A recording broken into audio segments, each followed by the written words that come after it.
Hi, it's Amber. If you haven't heard about Anchor, it's the easiest way to make a podcast. And guess what? It's free. There's creation tools that allow you to record and edit your podcast right from your phone or your computer. Anchor will distribute your podcast for you so it can be heard on Spotify, Apple Podcasts, and many, many more. You can make money from your podcast with no minimum listenership. It's everything you need to make a podcast in one place. All we need to do is download the free Anchor app or go to anchor.fm to get started. Good luck.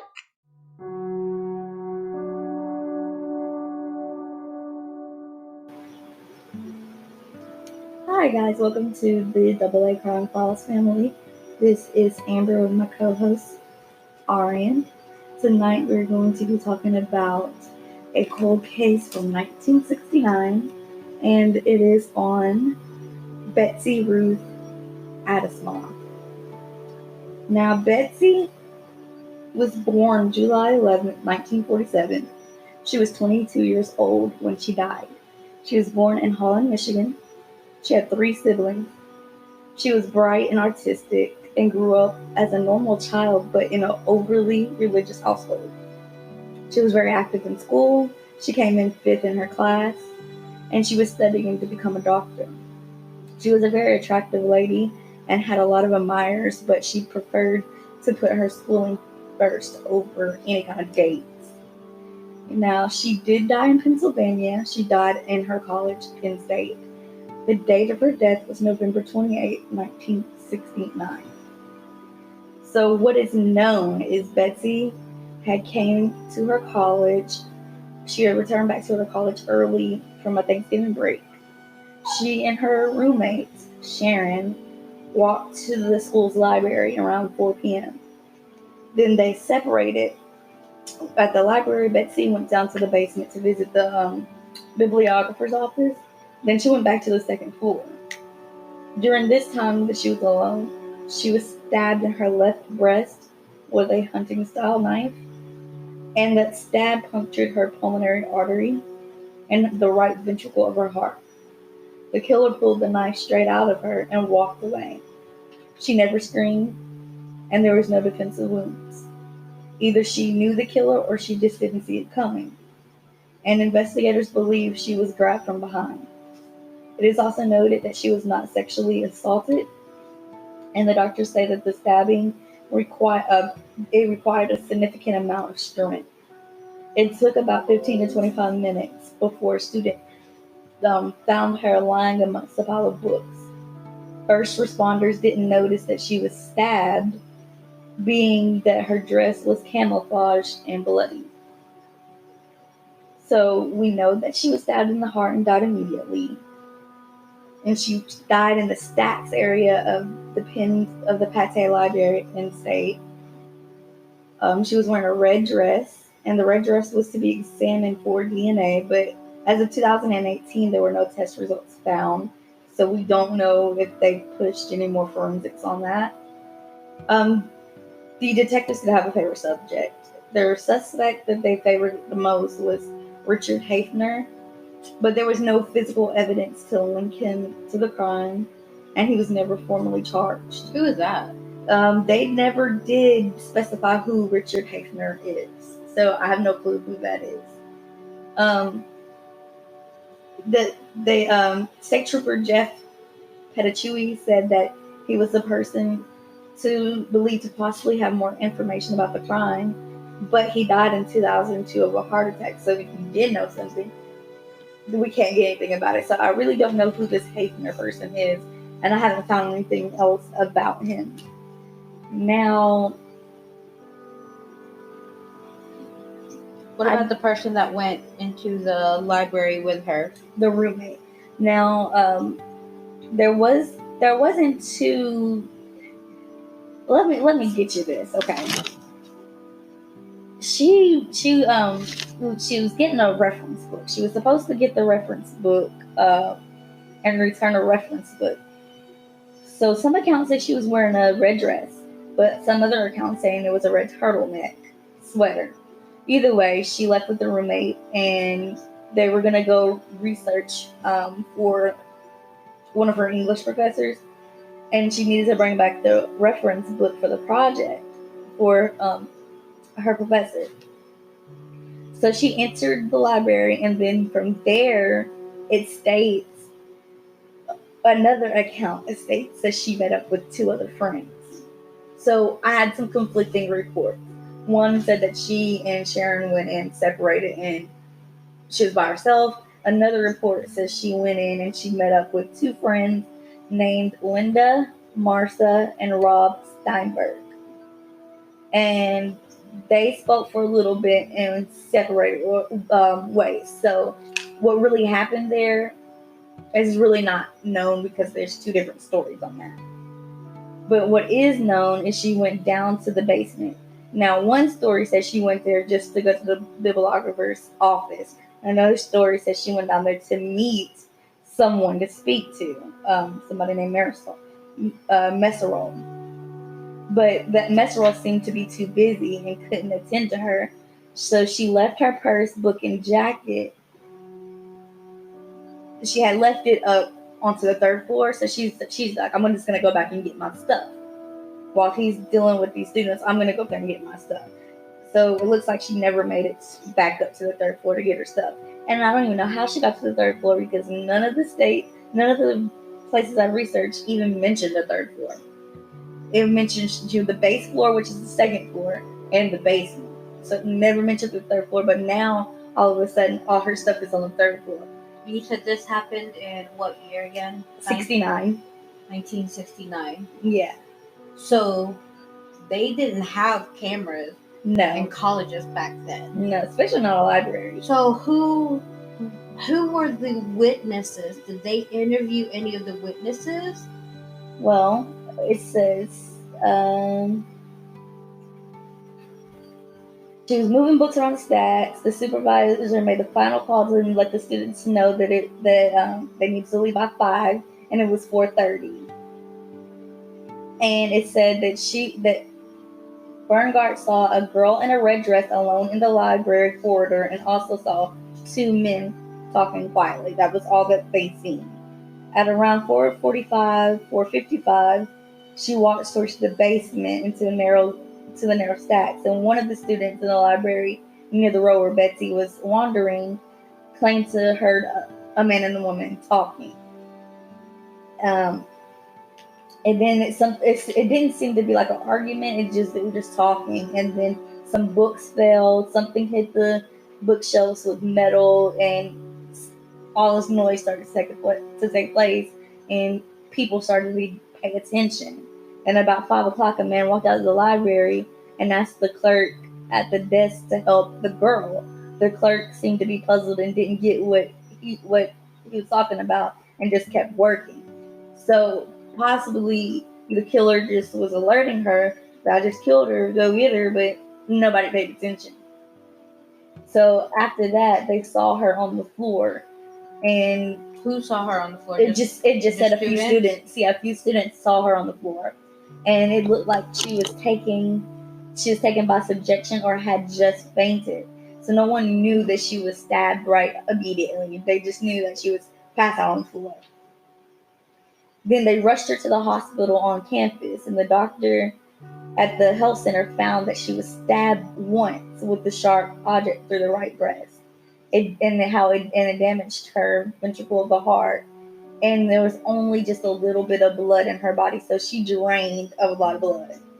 So it had to be someone. You said it was a good amount of force. So it had to be of someone that is a good build, because back then, there were, like, I don't want to sound sexist, but back then it was very prominent for males to be physically stronger than females. Did it say what her weight and her height was? No, it didn't, but looking at her picture, she was a petite lady. I'm not saying she's short, she's very thin. So probably around, like, average size between 5'4", 5'5", maybe. And I'd say probably like $1.15, $1.20, if that. She don't seem to be that, like, she doesn't have a lot of girth to her. Right. So it had to be a decent sized man. Yeah. To tower over her. No one noticed that she was drained of all that blood because, again, she was wearing either the red dress or the red turtleneck. So basically, something red. Red. She was wearing red, so you couldn't notice it. But it also said that in about a week, there was more than thousands of people that were examined to find her killer. The clerk at the library did give a description of a man that she had spoken to, but it didn't really help the authorities pinpoint who it could have been. It was just a rough description. And not to sound like stereotypical, but at the time, most white males look alike. It's kind of hard to really differentiate unless they have darker light hair, basically. So when you call out a sketch, it can almost look like any white male. And I mean, if the librarian or whoever worked there was that busy, I know when your mind is scattered into a million things, you see so many students come through and talk to you and need you, you can't just pinpoint, this one particular person. Right. And then now you're added stress on making sure that you get the right prescription. Well, my thing is, he's just going to walk up to her and say, help that girl. Okay, what girl? Where's the girl? What does she need help with? There was no further questioning that. She just was like, huh? Okay, whatever, and worked. Like, it didn't seem like she... Yeah, she probably thought help that girl, like help her find something. And then there was nobody around her. So I was wondering, why didn't she question him? Why did she just act like, whatever, and get back to work? Like, I would have been asking, what girl? And it makes it really difficult because even nowadays, anybody that doesn't go to a college can go to a college library. You know what I'm saying? Yeah. So, they just recently made it.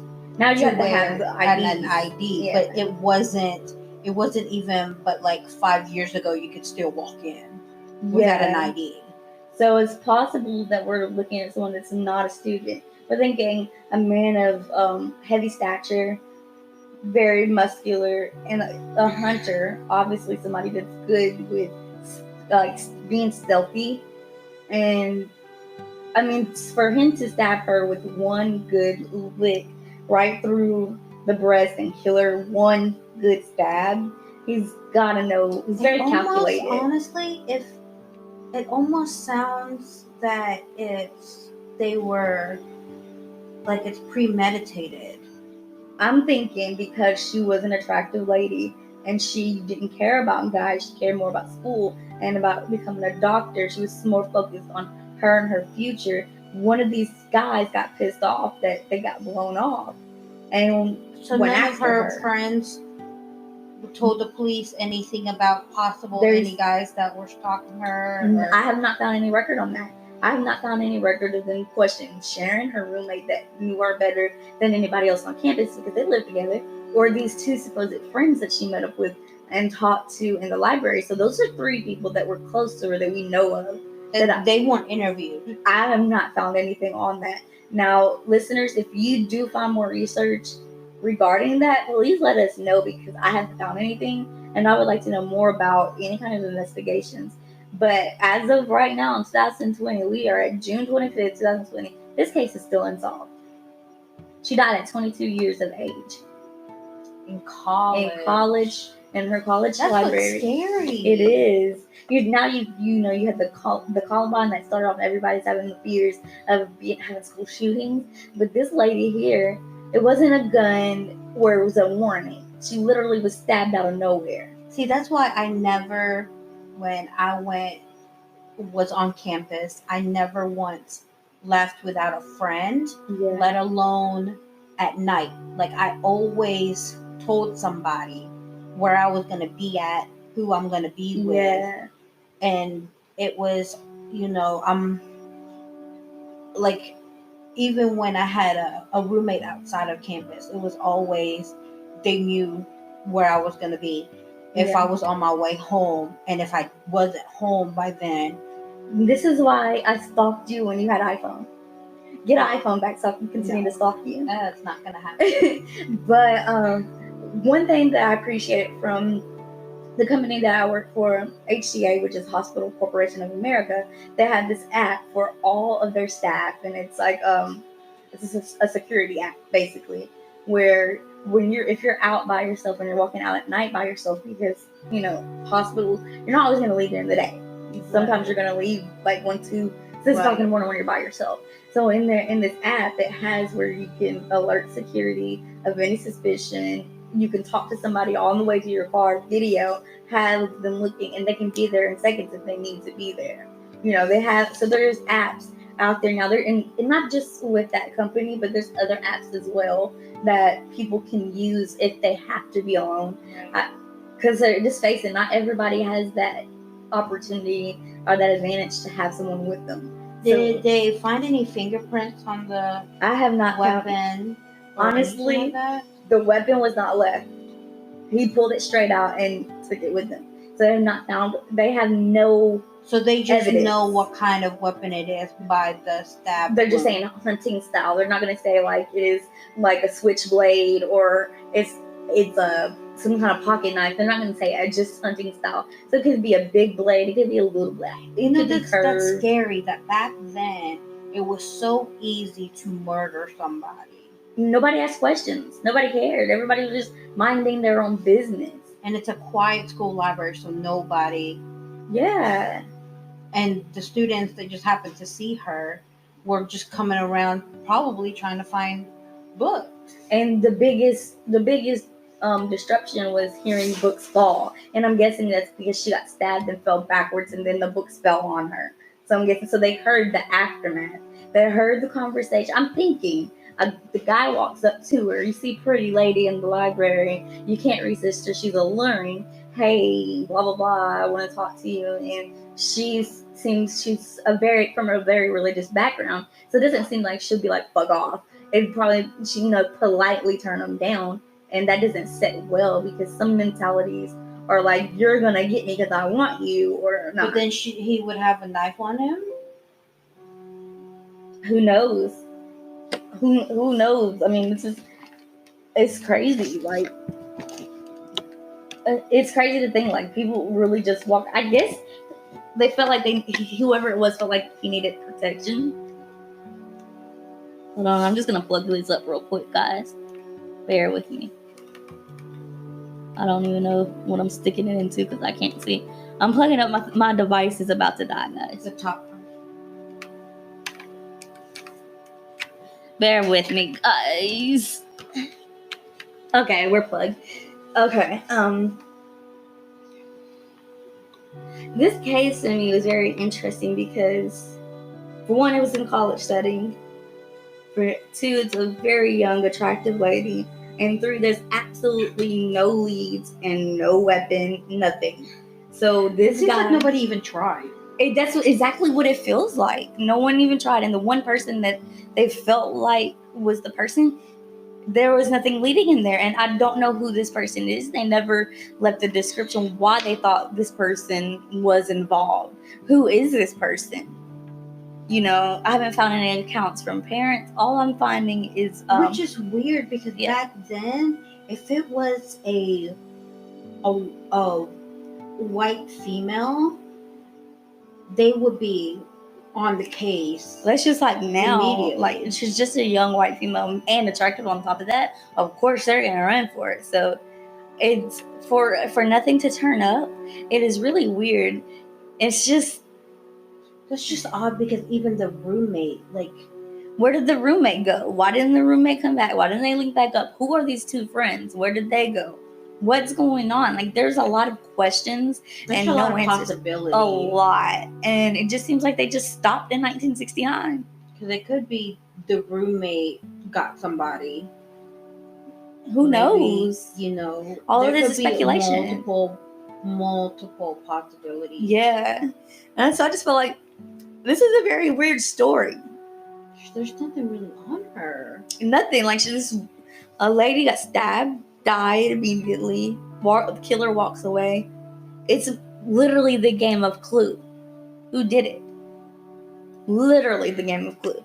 So, guys, there's not really much more to report on this story, but I was just figuring like this is an interesting cold case story that is probably a little known. I'm pretty sure you never heard of Betsy, but if you check our Facebook page and our Instagram, we did put a picture up of her with the correct spelling of her name, so you guys can kind of look up on your own if you're interested in this, not the disappearance, but in this cold case, and kind of help us crack down and figure out what happened to Betsy. There's lots of conspiracies. What happened to Betsy? Was she secretly important? Did she have something on somebody? Did she even interview the parents? I didn't find anything in any family interview. I didn't find anything. Like, I could not find nothing on this girl. And guys, you probably are smarter than me when it comes to this tech stuff, so you might can find some stuff that I didn't find. But let us know. We want to know more about Betsy because this case is weird. It's very weird. It's very strange, and it seems like no one really put in any effort to figure out what happened to Betsy. And I want to know what happened to Betsy. So guys, let us know what you think. Comment, like, share, subscribe to all of our numerous social media sites that will be posted at some point to Facebook. At some point, bear with us. We're not very lazy, we're just slightly lazy. This is Double A, Amber and Arianne, signing out.